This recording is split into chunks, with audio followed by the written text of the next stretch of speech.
मुंबई बँकेवरून शिक्षण विभाग आणि वित्त विभागातली विसंगती चव्हाट्यावर आली आहे। सरकारच्या नियमांनुसार सरकारशी करार झालेल्या बँकेतच सरकारी कर्मचाऱ्यांना खातं उघडता येतं।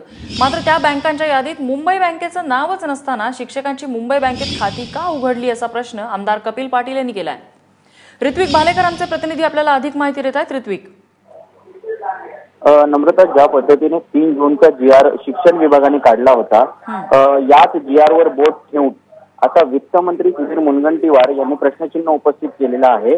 29 ऑगस्ट वित्त विभागाचा 2005चा जो जीआर आहे, या जीआर नुसार सर्व शासकीय कर्मचाऱ्यांचे वेतन खाती ही राष्ट्रीयकृत आणि खासगी बँकेत असणं अनिवार्य आहे।